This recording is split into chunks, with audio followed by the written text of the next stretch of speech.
Hello everyone, welcome to my YouTube channel.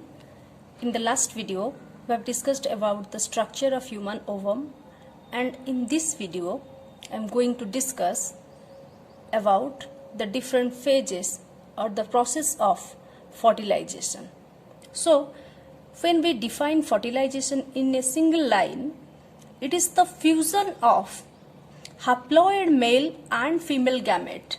It is the fusion of haploid male and female gamete to form a diploid zygote is called as fertilization.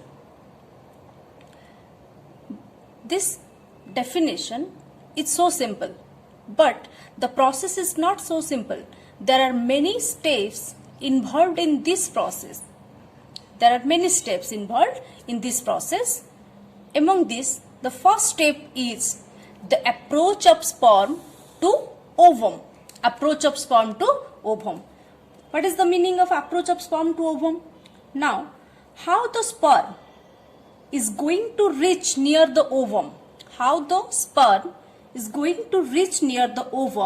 Is the approach of sperm to ovum. So, in one ejaculate, about 3 to 5 ml of semen is deposited in the vagina. During copulation, in one ejaculate, about 3 to 5 ml of semen is deposited in the vagina of female. Now, this ejaculate means the amount of semen discharged. About 200 to 300 millions of sperms are present. About 200 to 300 millions of sperms are present in one ejaculate. So, there are large number of sperms are present in one ejaculate, but about 100 sperms only reach the ovum. So, there are certain factors that helps the sperm to reach the ovum, and also there are some barriers that prevents the entry of sperm into the fallopian tube.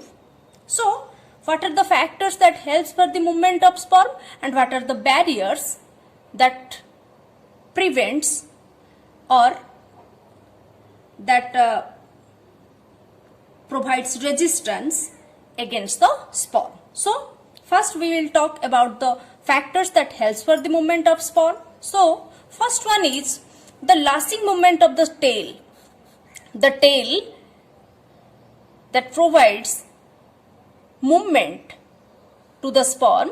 So, for the movement of the sperm, the mitochondria that is present in the middle piece provides energy for the movement of the sperm. So, that type of movement is known as lashing movement. Then, the second one is prostaglandin and oxytocin. These two substances. Prostaglandin is present in the semen, and the oxytocin that is produced from the pituitary gland of the female at the time of copulation. So, these prostaglandin and oxytocin causes the upward contraction of the uterus. Opposite, that means upward contraction of the uterus, so that it helps or it supports the sperm to move from the vagina to the fallopian tube where the ovum is present. So, these two substances, one is prostaglandin and another is oxytocin hormone, and these are the factors that helps for the movement of sperm. But there are also some barriers that provides resistance against the movement of the sperm. So, first one is the acidity of or acidic pH of vagina. The pH of vagina is acidic, so most of the sperms are destroyed in the acidic medium. And the second one is macrophage. It is a type of phagocytic cell. It is a type of phagocytic cell, macrophage. So these macrophages are present in the vaginal epithelium that engulfs the sperms. So most of the sperms are engulfed by these macrophages present in the vaginal epithelium. So there are certain factors that helps for the movement of sperm and certain factors that act as a barrier. So after crossing these barriers, after crossing all these barriers, only 100 sperms reach the fallopian tube. Only 100 sperms reach the fallopian tube. So this is the reason for such a large number of sperm production, that is about 200 to 300 millions per ejaculate. So now the reason for such large number of sperm production is clear.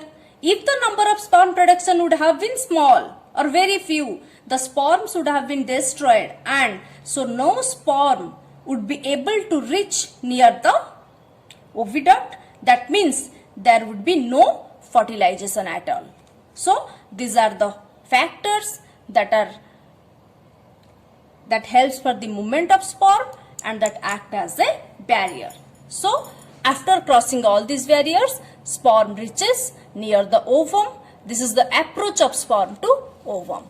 Sperm moves towards the ampullary isthmic junction at a speed of about 1.5 to 3 millimeter per minute. So the fertilization is only possible when both the sperm and ovum are transported simultaneously to the ampullary isthmic junction of the fallopian tube. So then the next step is capacitation. So what is the meaning of capacitation? It means when the sperm attains functional maturity to fertilize the ovum.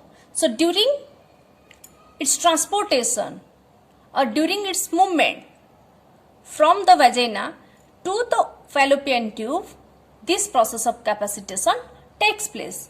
That is, it takes place in the female reproductive organ and it takes about 6 to 8 hours.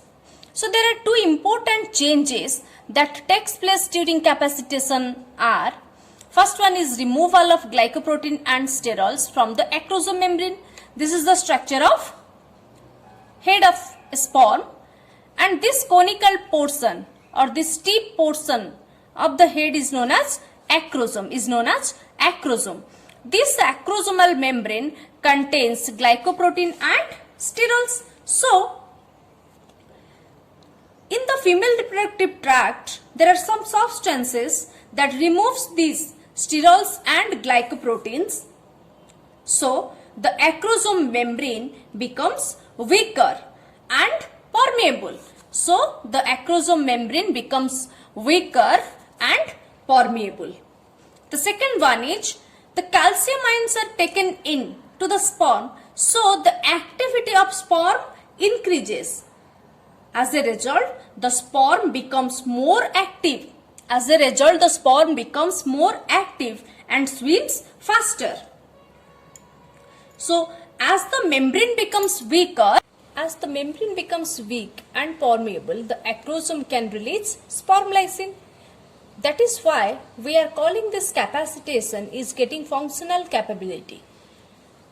So the function of sperm is to fertilize the ovum, and for fertilizing the ovum, it has to reach up to the egg, and to reach up to the egg, it has to dissolve all the membranes surrounding the egg by releasing the sperm lysines. So they can be released only the membrane becomes weaker, and this process is called capacitation, in which the sperm gets functional maturity. That means they have the fertilization power.